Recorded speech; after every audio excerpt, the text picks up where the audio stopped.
The Adventure of the Speckled Band by Arthur Conan Doyle. On glancing over my notes, of the 70-odd cases in which I have, during the last 8 years, studied the methods of my friend Sherlock Holmes, I find many tragic, some comic, a large number merely strange, but none commonplace. For, working as he did rather for the love of his art than for the acquirement of wealth, he refused to associate himself with any investigation which did not tend towards the unusual, and even the fantastic. Of all these varied cases, however, I cannot recall any which presented more singular features than that which was associated with the well-known Surrey family of the Roylotts of Stoke Moran. The events in question occurred in the early days of my association with Holmes, when we were sharing rooms as bachelors in Baker Street. It is possible that I might have placed them upon record before, but a promise of secrecy was made at the time, from which I have only been freed during the last month by the untimely death of the lady to whom the pledge was given. It is perhaps as well that the facts should now come to light, for I have reasons to know that there are widespread rumours as to the death of Dr. Grimsby Roylott, which tend to make the matter even more terrible than the truth. It was early in April in the year 83 that I woke one morning to find Sherlock Holmes standing fully dressed by the side of my bed. He was a late riser as a rule, and as the clock on the mantelpiece showed me that it was only 7:15, I blinked up at him in some surprise, and perhaps just a little resentment, for I was myself regular in my habits. "Very sorry to knock you up, Watson," said he, "but it's the common lot this morning. Mrs. Hudson has been knocked up, she retorted upon me, and I on you. What is it, then? A fire?"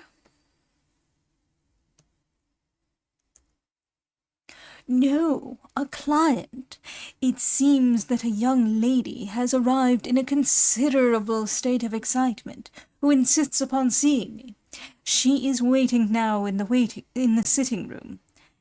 Now, when young ladies wander about the metropolis at this hour of the morning, and knock sleepy people up out of their beds, I presume that it is something very pressing which they have to communicate. Should it prove to be an interesting case, you would, I am sure, wish to follow it from the outset. I thought, at any rate, that I should call you and give you the chance." "My dear fellow, I would not miss it for anything." I had no keener pleasure than in following Holmes in his professional investigations, and in admiring the rapid deductions, as swift as intuitions, and yet always founded on a logical basis, with which he unravelled the problems which were submitted to him. I rapidly threw on my clothes, and was ready in a few minutes to accompany my friend down to the sitting-room. A lady dressed in black and heavily veiled, who had been sitting in the window, rose as we entered. "Good morning, madame," said Holmes cheerily. "My name is Sherlock Holmes. This is my intimate friend and associate, Dr. Watson, before whom you can speak as freely as before myself. Ha! I am glad to see that Mrs. Hudson has had the good sense to light the fire. Pray draw up to it, and I shall order you a cup of hot coffee, for I observe that you are shivering." "It is not cold which makes me shiver," said the woman in a low voice, changing her seat as requested. "What then?" "It is fear, Mr. Holmes, it is terror."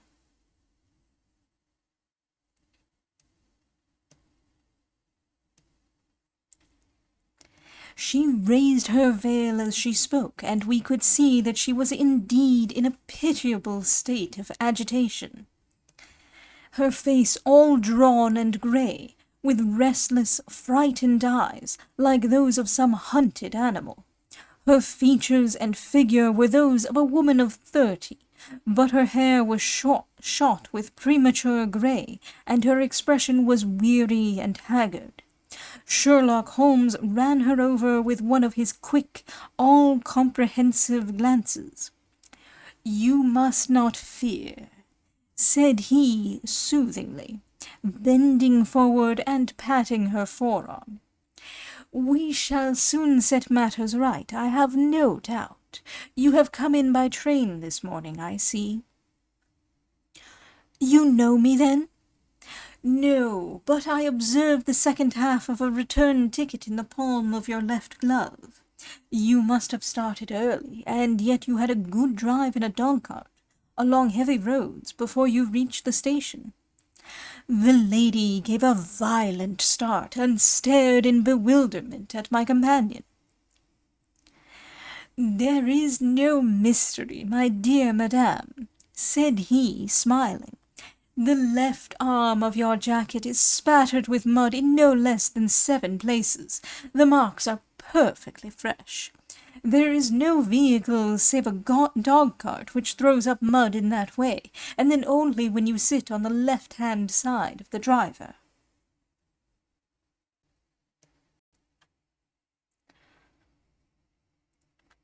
"Whatever your reasons may be, you are perfectly correct," said she. "I started from home before 6, reached Leatherhead at 20 past, and came in by the first train to Waterloo.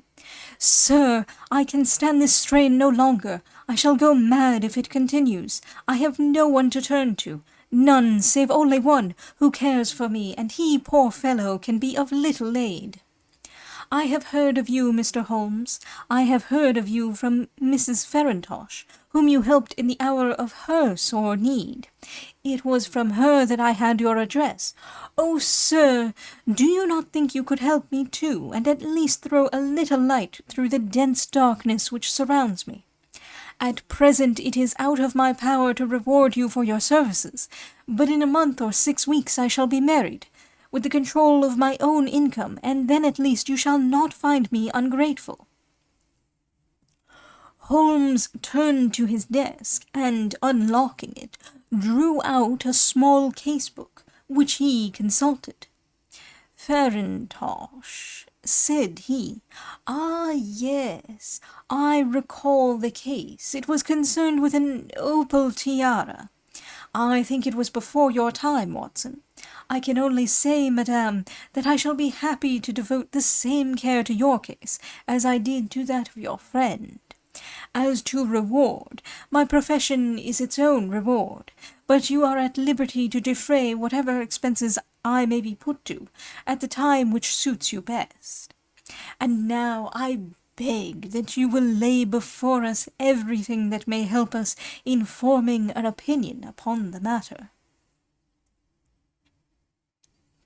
"Alas," replied our visitor, "the very horror of my situation lies in the fact that my fears are so vague, and my suspicions depend so entirely upon small points, which might seem trivial to another, that even he to whom of all others I have a right to look for help and advice, looks upon all that I tell him about it as the fancies of a nervous woman. He does not say so, but I can read it from his soothing answers and averted eyes. But I have heard, Mr. Holmes, that you can see deeply into the manifold wickedness of the human heart. You may advise me how to walk amid the dangers which encompass me." "I am all attention, madame." "My name is Helen Stoner, and I am living with my stepfather, who is the last survivor of one of the oldest Saxon families in England, the Roylotts of Stoke Moran, on the western border of Surrey." Holmes nodded his head. "The name is familiar to me," said he. "The family was at one time among the richest in England, and the estates extended over the borders into Berkshire in the north, and Hampshire in the west. In the last century, however, 4 successive heirs were of a dissolute and wasteful disposition, and the family ruin was eventually completed by a gambler in the days of the Regency. Nothing was left save a few acres of ground, and the 200-year-old house, which is itself crushed under a heavy mortgage. The last squire dragged out his existence there, living the horrible life of an aristocratic pauper. But his only son, my stepfather, seeing that he must adapt himself to the new conditions, obtained an advance from a relative, which enabled him to take a medical degree, and went out to Calcutta, where, by his professional skill and his force of character, he established a large practice. In a fit of anger, however, caused by some robberies which had been perpetrated in the house, he beat his native butler to death, and narrowly escaped a capital sentence. As it was, he suffered a long term of imprisonment, and afterwards returned to England a morose and disappointed man.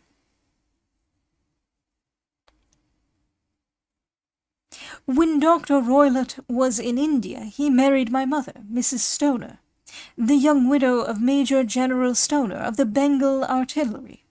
My sister Julia and I were twins, and we were only 2 years old at the time of my mother's remarriage. She had a considerable sum of money, not less than £1,000 a year, and this she bequeathed to Dr. Roylott entirely while we resided with him, with a provision that a certain annual sum should be allowed to each of us in the event of our marriage. Shortly after our return to England, my mother died. She was killed 8 years ago in a railway accident near Crewe. Dr. Roylott then abandoned his attempts to establish himself in practice in London, and took us to live with him in the old ancestral house at Stoke Moran. The money which my mother had left was enough for all our wants, and there seemed to be no obstacle to our happiness.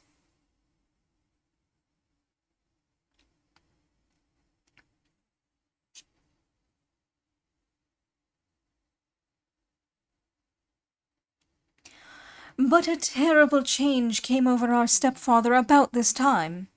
Instead of making friends and exchanging visits with our neighbours, who had at first been overjoyed to see a Roylott of Stoke Moran back in the old family seat, he shut himself up in his house, and seldom came out save to indulge in ferocious quarrels with whoever might cross his path. Violence of temper approaching to mania has been hereditary in the men of the family, and in my stepfather's case it had, I believe, been intensified by his long residence in the tropics. A series of disgraceful brawls took place, 2 of which ended in the police court, until at last he became the terror of the village, and the folks would fly at his approach, for he is a man of immense strength and absolutely uncontrollable in his anger.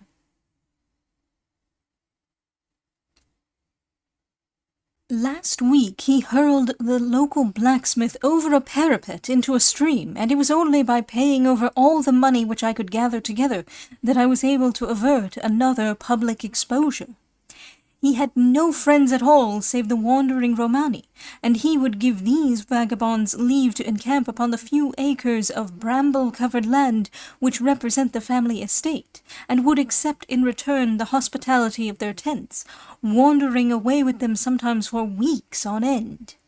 He has a passion also for Indian animals, which are sent over to him by a correspondent, and he has at this moment a cheetah and a baboon, which wander freely over his grounds, and are feared by the villagers almost as much as their master. You can imagine from what I say that my poor sister Julia and I had no great pleasure in our lives. No servant would stay with us, and for a long time we did all the work of the house. She was but 30 at the time of her death, and yet her hair had already begun to whiten, even as mine has. Your sister is dead, then? She died just 2 years ago, and it is of her death that I wish to speak to you. You can understand that, living the life which I have described, we were little likely to see anyone of our own age and position. We had, however, an aunt, my mother's maiden sister, Miss Honoria Westphale, who lives near Harrow, and we were occasionally allowed to pay short visits at this lady's house. Julia went there at Christmas 2 years ago, and met there a half-pay major of marines, to whom she became engaged. My stepfather learned of the engagement when my sister returned, and offered no objection to the marriage. But within a fortnight of the day which had been fixed for the wedding, the terrible event occurred which has deprived me of my only companion. Sherlock Holmes had been leaning back in his chair with his eyes closed and his head sunk in a cushion, but he half opened his lids now and glanced across at his visitor. "Pray be precise as to details," said he. "It is easy for me to be so, for every event of that dreadful time is seared into my memory. The manor house is, as I have already said, very old, and only one wing is now inhabited. The bedrooms in this wing are on the ground floor, the sitting-rooms being in the central block of the buildings. Of these bedrooms, the first is Dr. Roylott's, the second my sister's, and the third my own. There is no communication between them, but they all open out into the same corridor. Do I make myself plain?" "Perfectly so." "The windows of the 3 rooms open out upon the lawn. That fatal night Dr. Roylott had gone to his room early, though we knew that he had not retired to rest, for my sister was troubled by the smell of the strong Indian cigars which it was his custom to smoke. She left her room, therefore, and came into mine, where she sat for some time, chatting about her approaching wedding. At 11 o'clock she rose to leave me, but she paused at the door and looked back. "Tell me, Helen," said she, "have you ever heard anyone whistle in the dead of the night?" "Never," said I. "I suppose that you could not possibly whistle yourself, in your sleep?" "Certainly not, but why?" "Because during the last few nights I have always, about 3 in the morning, heard a low, clear whistle. I am a light sleeper, and it has awakened me. I cannot tell where it came from. Perhaps from the next room, perhaps from the lawn. I thought that I would just ask you whether you had heard it." "No, I have not. It must be those wretched Romani in the plantation." "Very likely. And yet, if it were on the lawn, I wonder that you did not hear it also." "Ah, but I sleep more heavily than you." "Well, it is of no great consequence, at any rate." She smiled back at me, closed my door, and a few moments later I heard her key turn in the lock. "Indeed," said Holmes. "Was it your custom always to lock yourselves in at night?" "Always." "And why?" I think that I mentioned to you that the doctor kept a cheetah and a baboon. We had no feeling of security unless our doors were locked." "Quite so. Pray proceed with your statement." "I could not sleep that night. A vague feeling of impending misfortune impressed me. My sister and I, you will recollect, were twins, and you know how subtle are the links which bind 2 souls which are so closely allied. It was a wild night. The wind was howling outside, and the rain was beating and splashing against the windows. Suddenly, amid all the hubbub of the gale, there burst forth the wild scream of a terrified woman. I knew that it was my sister's voice. I sprang from my bed, wrapped a shawl round me, and rushed into the corridor. As I opened my door, I seemed to hear a low whistle, such as my sister described, and a few moments later a clanging sound, as if a mass of metal had fallen. As I ran down the passage, my sister's door was unlocked, and revolved slowly upon its hinges.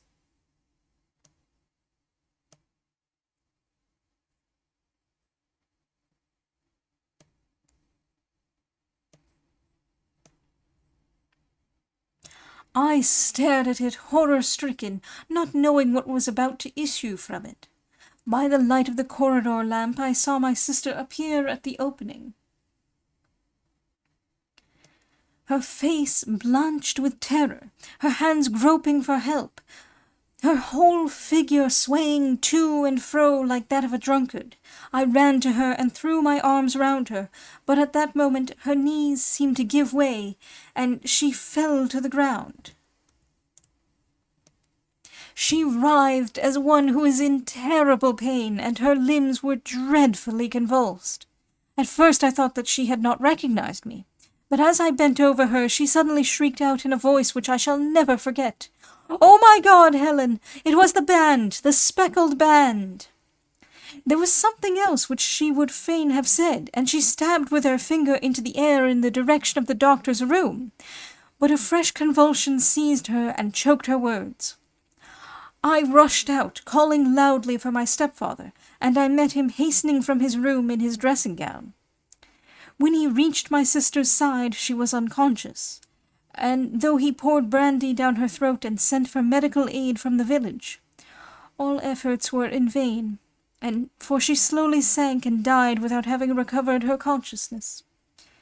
Such was the dreadful end of my beloved sister.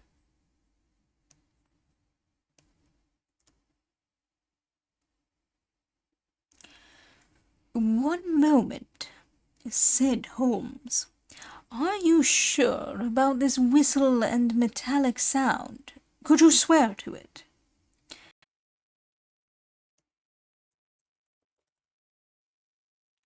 "That was what the county coroner asked me at the inquiry.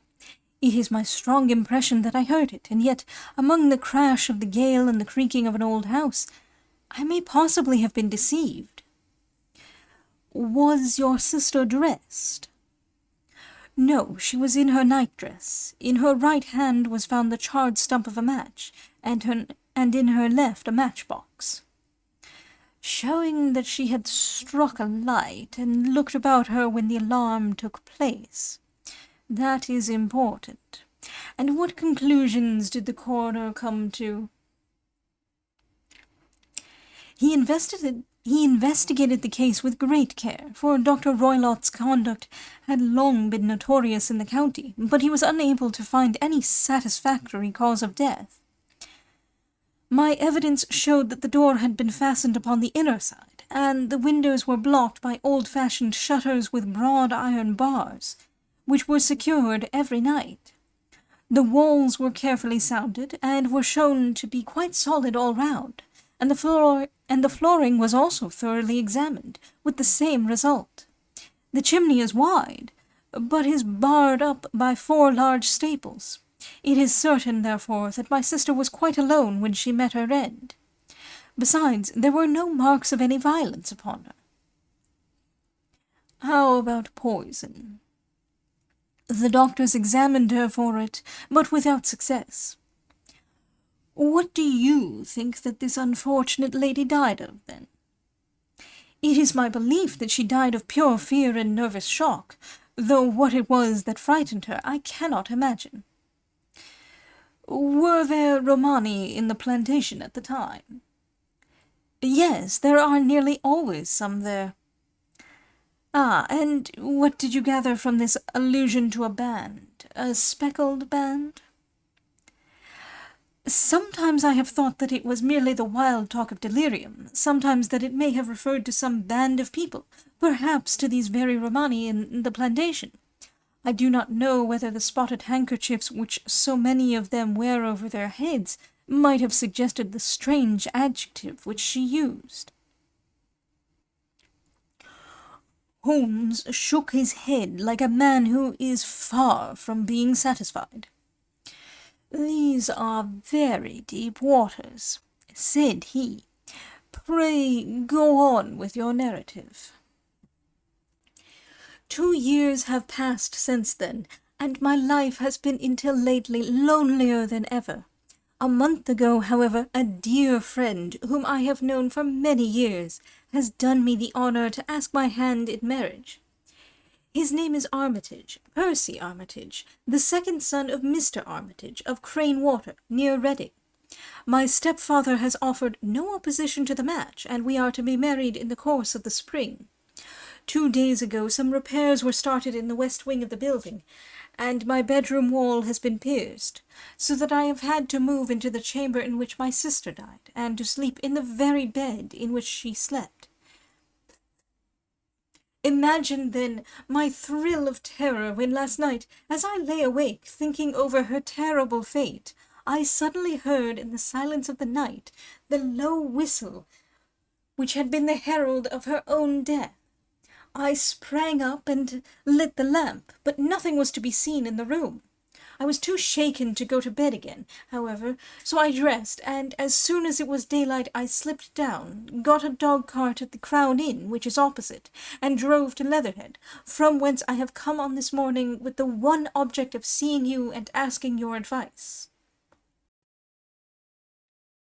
"You have done wisely," said my friend. "But have you told me all?" "Yes, all." "Miss Roylott, you have not. You are screening your stepfather." "Why, what do you mean?" For answer, Holmes pushed back the frill of black lace which fringed the hand that lay upon our visitor's knee. 5 little livid spots, the marks of 4 fingers and a thumb, were printed upon the white wrist.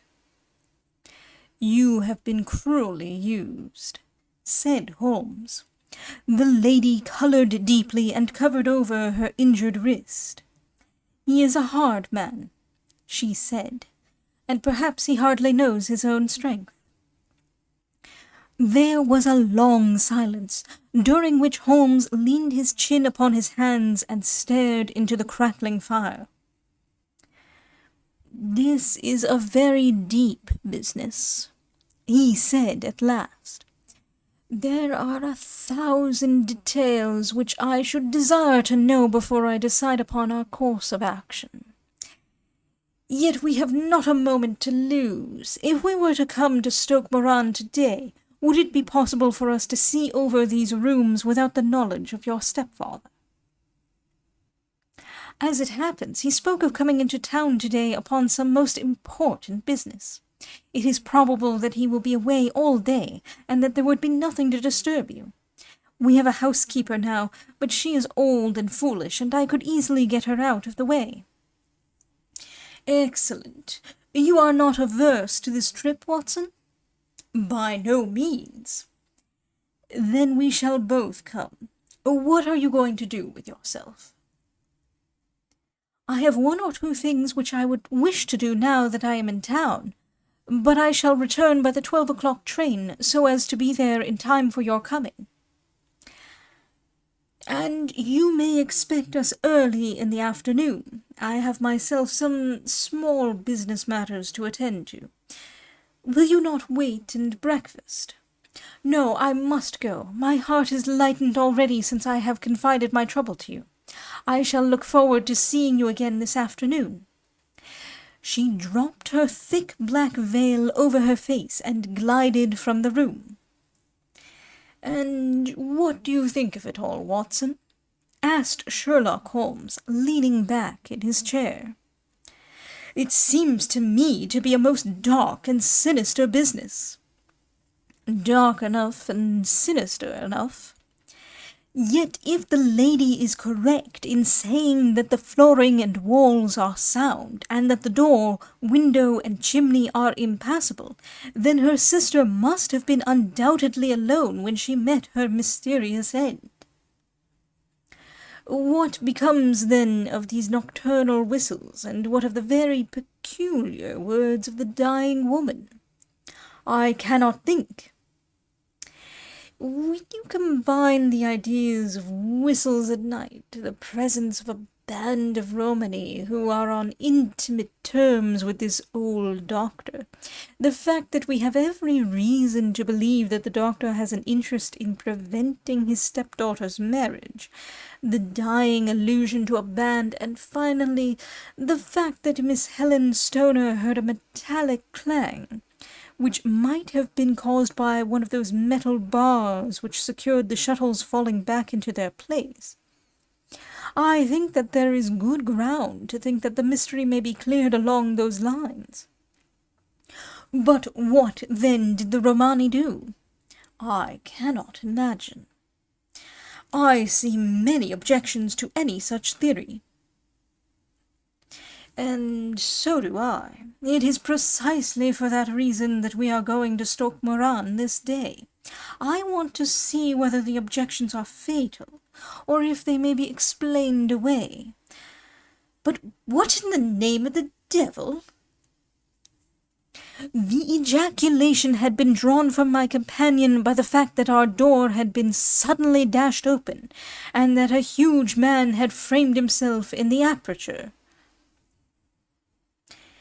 His costume was a peculiar mixture of the professional and of the agricultural, having a black top hat, a long frock coat, and a pair of high gaiters, with a hunting crop swinging in his hand. So tall was he that his hat actually brushed the crossbar of the doorway, and his breath seemed to span it across from side to side. A large face, seared with 1,000 wrinkles, burned yellow with the sun, and marked with every evil passion, was turned from one to the other of us, while his deep-set, bile-shot eyes, and his high, thin, fleshless nose, gave him somewhat the resemblance to a fierce old bird of prey.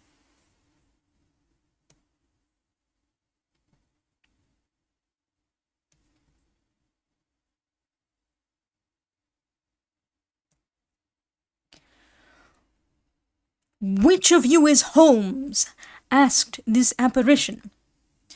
"My name, sir, but you have the advantage of me," said my companion quietly. "I am Dr. Grimsby Roylott of Stoke Moran." "Indeed, doctor," said Holmes blandly. "Pray take a seat." "I will do nothing of the kind. My stepdaughter has been here. I have traced her. What has she been saying to you?" "It is a little cold for the time of the year," said Holmes. "What has she been saying to you?" screamed the old man furiously. "But I have heard that the crocuses promise well," continued my companion imperturbably. "Ha! You put me off, do you?" said our new visitor, taking a step forward and shaking his hunting crop. "I know you, you scoundrel! I have heard of you before. You are Holmes the meddler." My friend smiled. "Holmes the busybody." His smile broadened. "Holmes the Scotland Yard Jack-in-Office." Holmes chuckled heartily. "Your conversation is most entertaining," said he. "When you go out, close the door, for there is a decided draught." "I will go when I have had my say. Don't you dare to meddle with my affairs. I know that Miss Stoner has been here. I traced her. I am a dangerous man to fall foul of. See here." He stepped swiftly forward, seized the poker, and bent it into a curve with his huge brown hands. "See that you keep yourself out of my grip," he snarled, and hurling the twisted poker into the fireplace, he strode out of the room.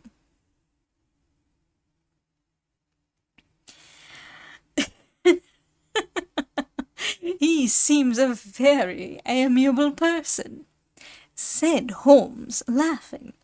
"I am not quite so bulky, but if he had remained I might have shown him that my grip was not much more feeble than his own. As he spoke, he picked up the steel poker and with a sudden effort straightened it out again. Fancy his having the insolence to confound me with the official detective force.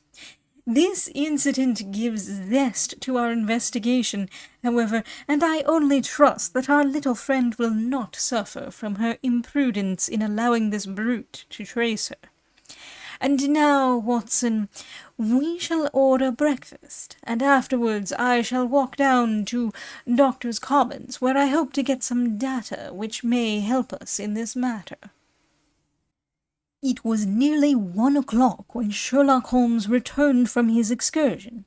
He held in his hand a sheet of blue paper, scrawled over with notes and figures. "I have seen the will of the deceased wife," said he. "To determine its exact meaning I have been obliged to work out the present prices of the investments with which it is concerned. The total income, which at the time of the wife's death was little short of £1,100, is now, through the fall in agricultural prices, not more than £750. Each daughter can claim an income of £250 in case of marriage. It is evident, therefore, that if both girls had married, this beauty would have had a mere pittance, while even one of them would cripple him to a very serious extent. My morning's work has not been wasted, since it has proved that he has the very strongest of motives for standing in the way of anything of the sort. And now, Watson, this is too serious for dawdling, especially as the old man is aware that we are interesting ourselves in his affairs. So if you are ready, we shall call a cab and drive to Waterloo. I should be very much obliged if you would slip your revolver into your pocket. And Ellie's number 2 is an excellent argument with gentlemen who can twist steel pokers into knots. That and a toothbrush are, I think, all that we need." At Waterloo we were fortunate in catching a train for Leatherhead, where we hired a trap at the station inn and drove for 4 or 5 miles through the lovely Surrey lanes.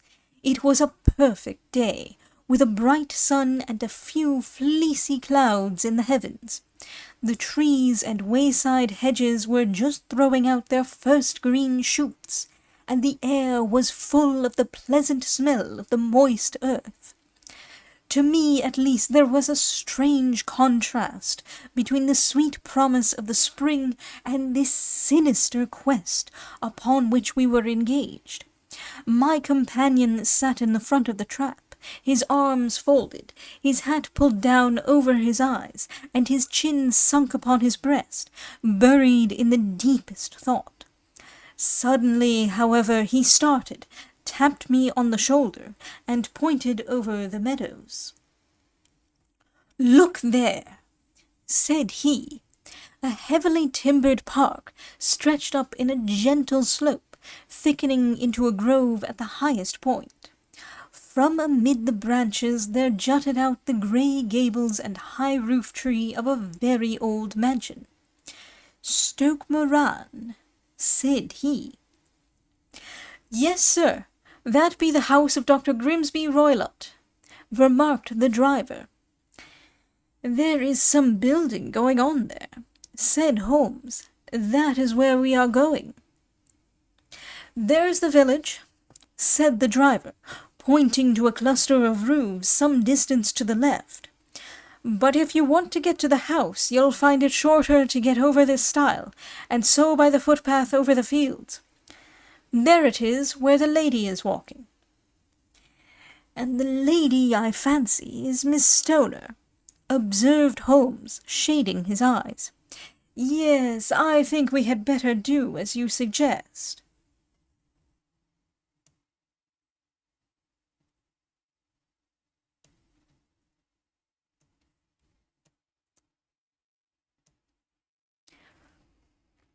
We got off, paid our fare, and the trap rattled back on its way to Leatherhead.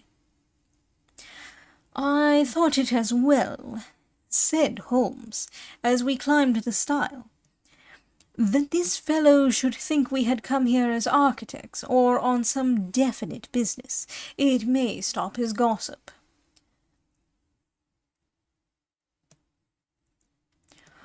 "Good afternoon, Miss Stoner. You see that we have been as good as our word."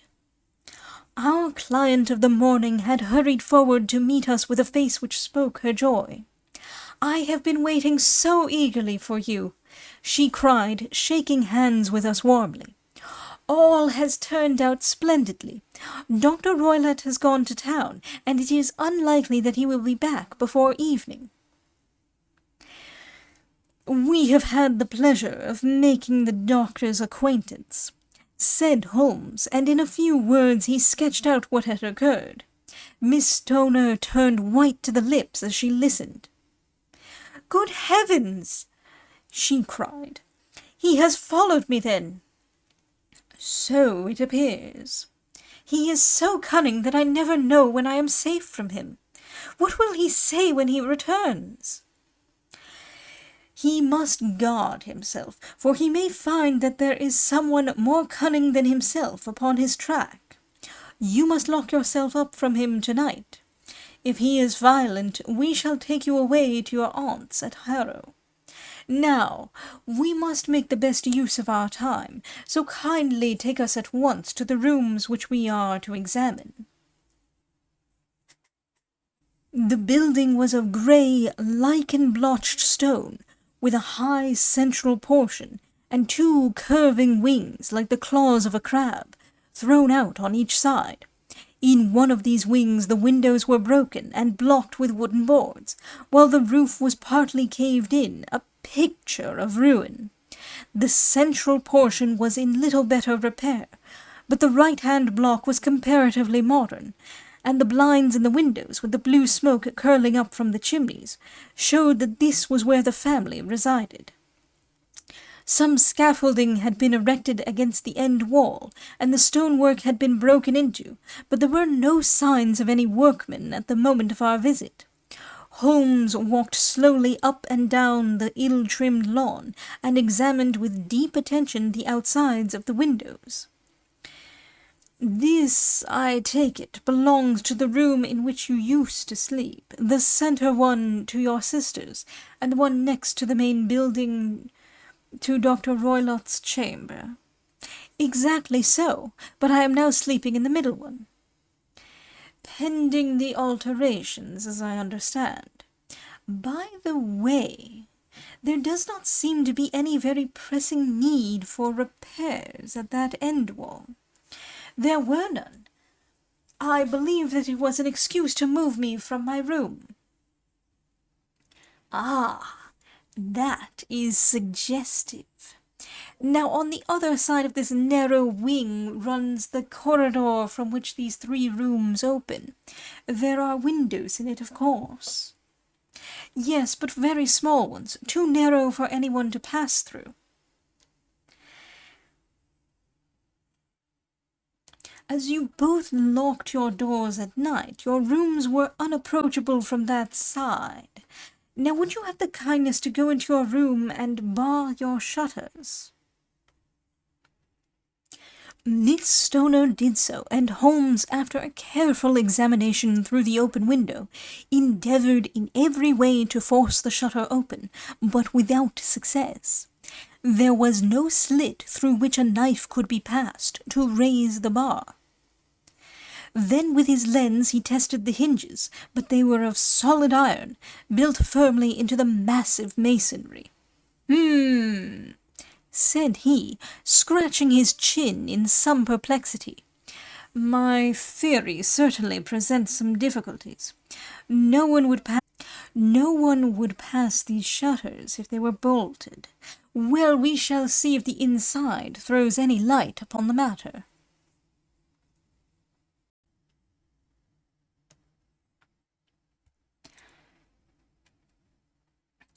A small side door led into the whitewashed corridor from which the 3 bedrooms opened. Holmes refused to examine the 3rd chamber, so we passed at once to the 2nd, that in which Miss Stoner was now sleeping, and in which her sister had met with her fate. It was a homely little room, with a low ceiling and a gaping fireplace, after the fashion of old country houses. A brown chest of drawers stood in one corner, a narrow white counterpaned bed in another, and a dressing-table on the left-hand side of the window. These articles, with 2 small wicker-work chairs, made up all the furniture in the room, save for a square of Wilton carpet in the centre. The boards round and the panelling of the walls were of brown, worm-eaten oak, so old and discoloured that it may have dated from the original building of the house. Holmes drew one of the chairs into a corner and sat silent, while his eyes travelled round and round and up and down, taking in every detail of the apartment. "Where does that bell communicate with?" he asked, at last, pointing to a thick bell-rope which hung down beside the bed, the tassel actually lying upon the pillow. "It goes to the housekeeper's room." "It looks newer than the other things?" "Yes, it was only put there a couple of years ago." "Your sister asked for it, I suppose?" "No, I never heard of her using it. We used always to get what we wanted for ourselves." "Indeed, it seemed unnecessary to put so nice a bell-pull there. You will excuse me for a few minutes while I satisfy myself as to this floor."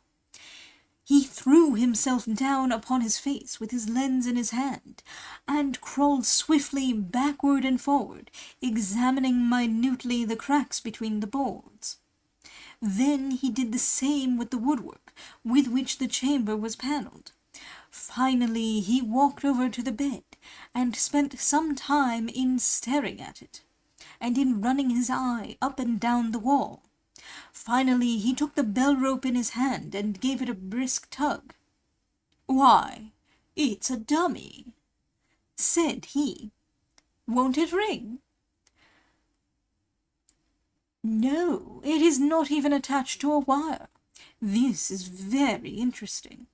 You can see now that it is fastened to a hook just above where the little opening for the ventilator is." "How very absurd! I never noticed that before." "Very strange," muttered Holmes, pulling at the rope. "There are 1 or 2 very singular points about this room. For example, what a fool a builder must be to open a ventilator into another room, when with the same trouble he might have communicated with the outside air." "That is also quite modern," said the lady. "Done about the same time as the bell-rope?" remarked Holmes. "Yes, there were several little changes carried out about that time." "They seem to have been of a most interesting character. Dummy bell-ropes and ventilators which do not ventilate. With your permission, Miss Stoner, we shall now carry our researches into the inner apartment." Dr. Grimsby Roylott's chamber was larger than that of his stepdaughter, but was as plainly furnished. A camp bed, a small wooden shelf full of books, mostly of a technical character, an armchair beside the bed, a plain wooden chair against the wall, a round table, and a large iron safe were the principal things which met the eye. Holmes walked slowly round and examined each and all of them with the keenest interest. "What's in here?" he asked, tapping the safe. "My stepfather's business papers." "Oh, you have seen inside, then?" Only once, some years ago. I remember that it was full of papers. There isn't a cat in it, for example. No, what a strange idea. Well, look at this. Oops. Well, look at this. He took up a small saucer of milk which stood on the top of it. No, we don't keep a cat, but there is a cheetah and a baboon. Ah, yes, of course. Well, a cheetah is just a big cat, and yet a saucer of milk does not go very far in satisfying its wants, I dare say. There is one point which I should wish to determine. He squatted down in front of the wooden chair and examined the seat of it with the greatest attention. Thank you, that is quite settled, said he, rising and putting his lens in his pocket. Hello, here is something interesting. The object which had caught his eye was a small dog lash hung on one corner of the bed. The lash, however, was curled upon itself, and tied so as to make a loop of whipcord. What do you make of that, Watson? It is a common enough lash, but I don't know why it should be tied. That is not quite so common, is it? Ah me, it's a wicked world, and when a clever man turns his brains to crime, it is the worst of all. I think that I have seen enough now, Miss Stoner, and with your permission we shall walk out upon the lawn.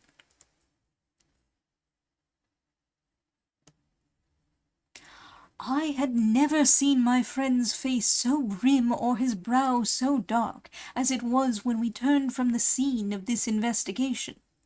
We had walked several times up and down the lawn, neither Miss Stoner nor myself liking to break in upon his thoughts, before he roused himself from his reverie.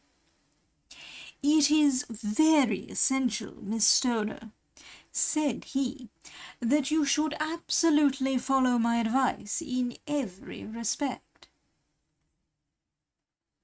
"I shall most certainly do so. The matter is too serious for any hesitation. Your life may depend upon your compliance. I assure you that I am in your hands. In the first place, both my friend and I must spend the night in your room." Both Miss Stoner and I gazed at him in astonishment. "Yes, it must be so. Let me explain. I believe that that is the village inn over there?" "Yes, that is the Crown." "Very good. Your windows should be visible from there." "Certainly." "You must confine yourself to your room, on pretence of a headache, when your stepfather comes back. Then, when you hear him retire for the night, you must open the shutters of your window, undo the hasp, put your lamp there as a signal to us, and then withdraw quietly with everything which you are likely to want into the room which you used to occupy. I have no doubt that, in spite of the repairs, you could manage there for one night." "Oh, yes, easily." "The rest you will leave in our hands." "But what will you do?" "We shall spend the night in your room, and we shall investigate the cause of this noise which has disturbed you." "I believe, Mr. Holmes, that you have already made up your mind," said Miss Stoner, laying her hand upon my companion's sleeve. 14 pages.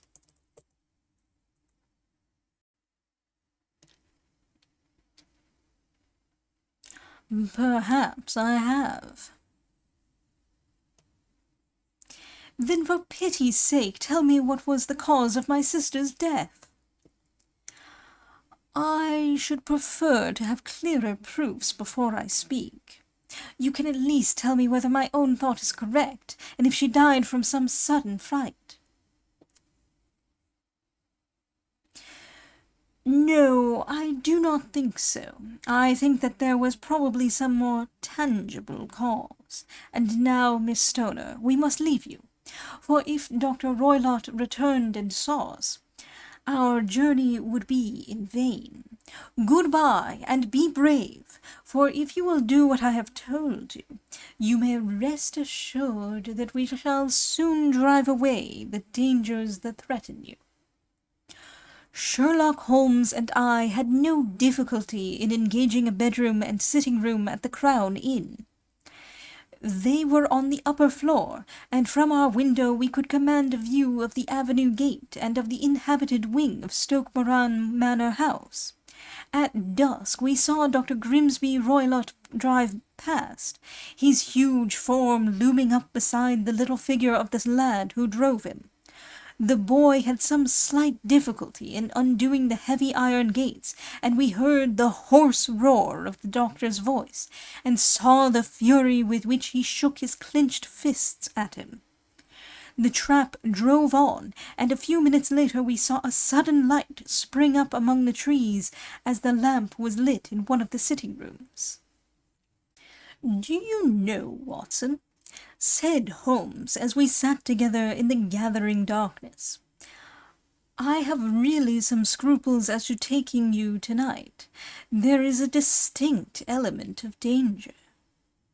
Can I be of assistance?" "Your presence might be invaluable." "Then I shall certainly come. It is very kind of you." "You speak of danger. You have evidently seen more in these rooms than was visible to me." "No, but I fancy that I may have deduced a little more. I imagine that you saw all that I did." "I saw nothing remarkable save the bell-rope, and what purpose that could answer, I confess, is more than I can imagine." "You saw the ventilator too?" "Yes, but I do not think that it is such a very unusual thing to have a small opening between two rooms. It was so small that a rat could hardly pass through." "I knew that we should find a ventilator before ever we came to Stoke Moran." "My dear Holmes!" "Oh, yes, I did. You remember in her statement she said that her sister could smell Dr. Roylott's cigar. Now, of course, that suggested at once that there must be a communication between the two rooms. It could only be a small one, or it would have been remarked upon at the coroner's inquiry. I deduced a ventilator." But what harm can there be in that?" "Well, there is at least a curious coincidence of dates. A ventilator is made, a cord is hung, and a lady who sleeps in the bed dies. Does not that strike you?" "I cannot as yet see any connection." "Did you observe anything very peculiar about that bed?" "No." "It was clamped to the floor. Did you ever see a bed fastened like that before?" "I cannot say that I have." "The lady could not move her bed. It must always be in the same relative position to the ventilator and to the rope, for so we may call it, since it was clearly never meant for a bell pull." "Holmes," I cried, "I seem to see dimly what you are hinting at. We are only just in time to prevent some subtle and horrible crime." "Subtle enough and horrible enough. When a doctor does go wrong, he is the first of criminals. He has nerve and he has knowledge. Palmer and Pritchard were among the heads of their profession. This man strikes even deeper, but I think, Watson, that we shall be able to strike deeper still. But we shall have horrors enough before the night is over. For goodness sake, let us have a quiet pipe, and turn our minds for a few hours to something more cheerful." The next scene will be a picture of Sherlock in a vent using not quite large enough. If someone died, did they actually prevent it? About 9 o'clock, the light among the trees was extinguished, and all was dark in the direction of the manor house. 2 hours passed slowly away, and then suddenly, just at the stroke of 11, a single bright light shone out right in front of us.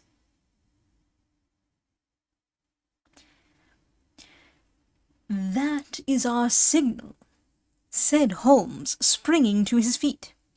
"It comes from the middle window." As we passed out, he exchanged a few words with the landlord, explaining that we were going on a late visit to an acquaintance, and that it was possible that we might spend the night there.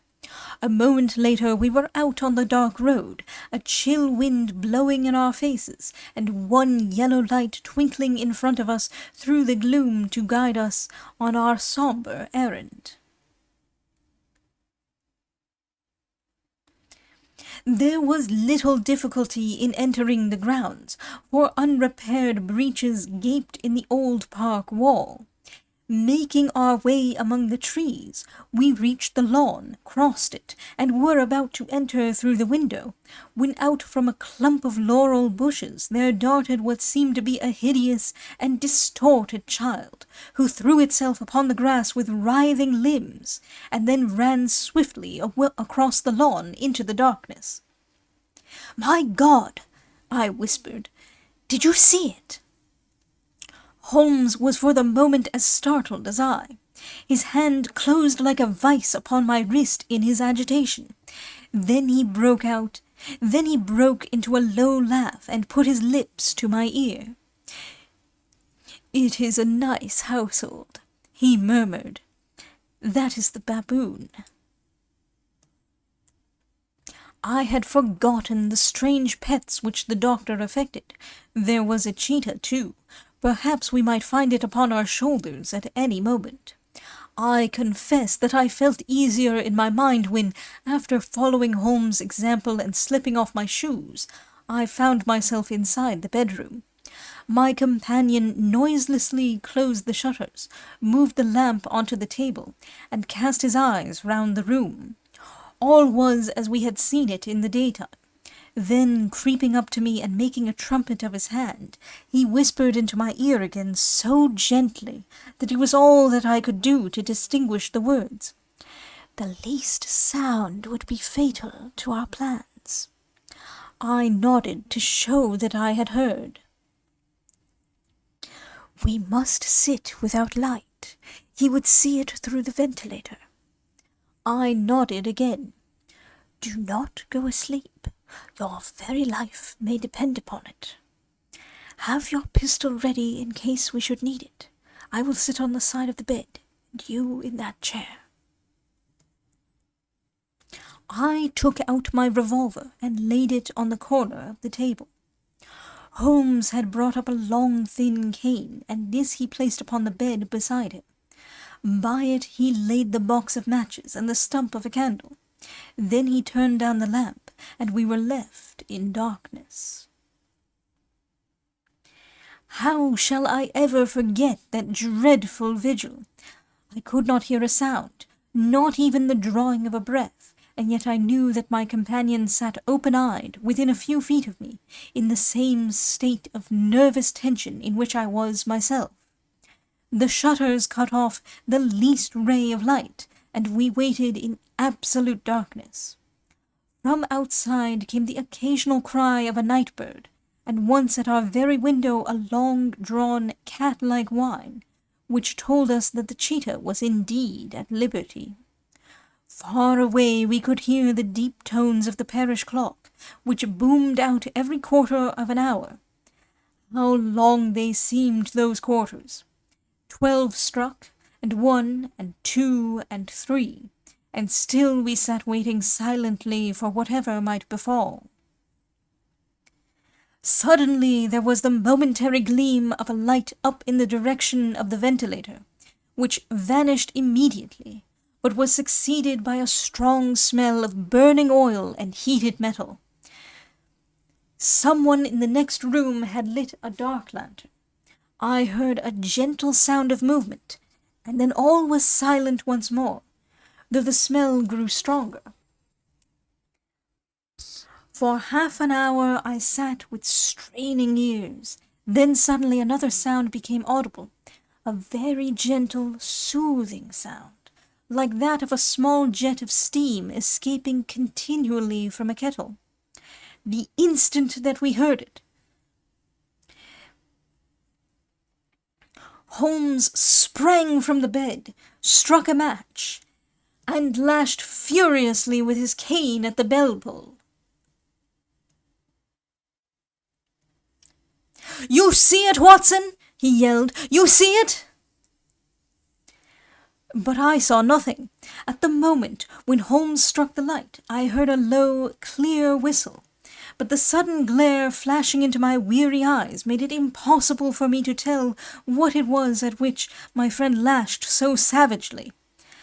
I could, however, see that his face was deadly pale and filled with horror and loathing. He had ceased to strike and was gazing up at the ventilator, when suddenly there broke from the silence of the night the most horrible cry to which I have ever listened. It swelled up louder and louder, a hoarse yell of pain and fear and anger, all mingled in the one dreadful shriek. They say that away down in the village, and even in the distant parsonage, that cry raised the sleepers from their beds. It struck cold to our hearts, and I stood gazing at Holmes, and he at me, until the last echoes of it had died away into the silence from which it rose.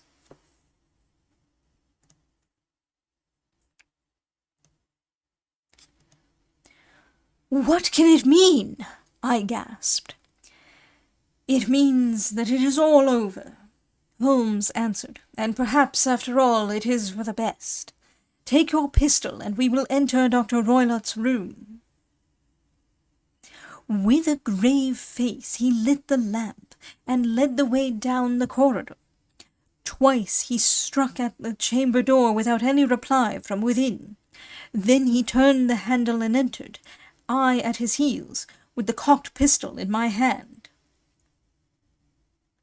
It was a singular sight which met our eyes. On the table stood a dark lantern with the shutter half open, throwing a brilliant beam of light upon the iron safe, the door of which was ajar. Beside this table, on the wooden chair, sat Dr. Grimsby Roylott, clad in a long grey dressing-gown, his bare ankles protruding beneath, and his feet thrust into red, heelless Turkish slippers. Across his lap lay the short stalk with the long lash which we had noticed during the day. His chin was cocked upward, and his eyes were fixed in a dreadful, rigid stare at the corner of the ceiling. Round his brow he had a peculiar yellow band, with brownish speckles, which seemed to be bound tightly round his head. As we entered he made neither sound nor motion. "The band! The speckled band!" whispered Holmes. I took a step forward. In an instant his strange headgear began to move, and there reared itself from among his hair the squat, diamond-shaped head and puffed neck of a loathsome serpent.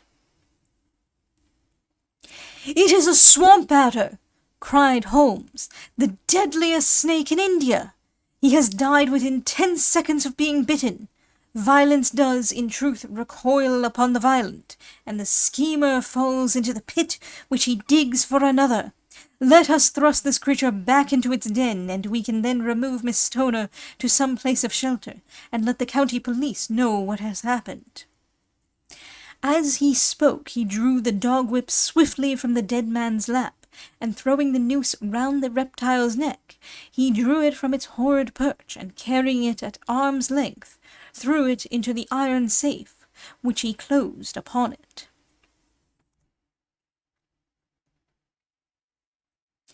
Such are the true facts of the death of Dr. Grimsby Roylott, of Stoke Moran. It is not necessary that I should prolong a narrative which has already run to too great a length, by telling how we broke the sad news to the terrified girl.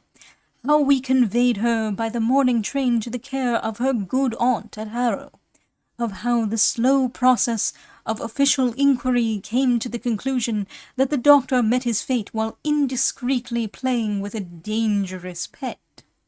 The little which I had yet to learn of the case was told me by Sherlock Holmes as we travelled back next day. I had, said he, come to an entirely erroneous conclusion, which shows, my dear Watson, how dangerous it always is to reason from insufficient data. The presence of the Romani, and the use of the word band, which was used by the poor girl, no doubt to explain the appearance which she had caught a hurried glimpse of by the light of her match, were sufficient to put me upon an entirely wrong scent.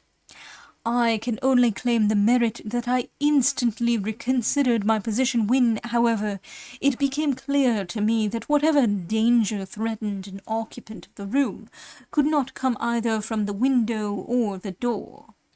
My attention was speedily drawn, as I have already remarked to you, to this ventilator, and to the bell-rope which hung down to the bed. The discovery that this was a dummy, and that the bed was clamped to the floor, instantly gave rise to the suspicion that the rope was there as bridge for something passing through the hole and coming to the bed. The idea of a snake instantly occurred to me, and when I coupled it with my knowledge that the doctor was furnished with a supply of creatures from India, I felt that I was probably on the right track. The idea of using a form of poison which could not possibly be discovered by any chemical test was just such a one as would occur to a clever and ruthless man who had had an Eastern training. The rapidity with which such a poison would take effect would also, from his point of view, be an advantage. It would be a sharp-eyed coroner indeed who could distinguish the two little dark punctures which would show where the poison fangs had done their work. Then I thought of the whistle. Of course he must recall the snake before the morning light revealed it to the victim. He had trained it, probably by the use of the milk which we saw, to return to him when summoned. He would put it through this ventilator at the hour that he thought best, with the certainty that it would crawl down the rope and land on the bed. It might or might not bite the occupant. Perhaps she might escape every night for a week, but sooner or later she must fall a victim.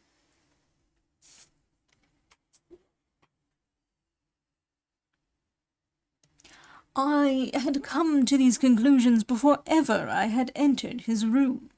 An inspection of his chair showed me that he had been in the habit of standing on it, which of course would be necessary in order that he should reach the ventilator.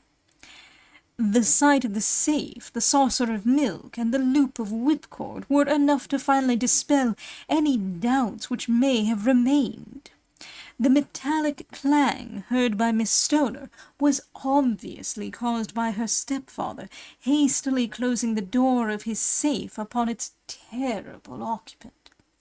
Having once made up my mind, you know the steps which I took in order to put the matter to the proof.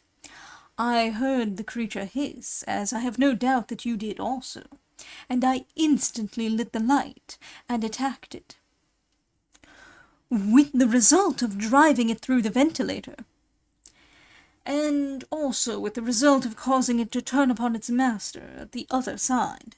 Some of the blows of my cane came home and roused its snakish temper, so that it flew upon the first person it saw. In this way I am no doubt indirectly responsible for Dr. Grimsby Roylott's death, and I cannot say that it is likely to weigh very heavily upon my conscience. Finis, that is the end of the adventure of the Speckled Band by Arthur Conan Doyle.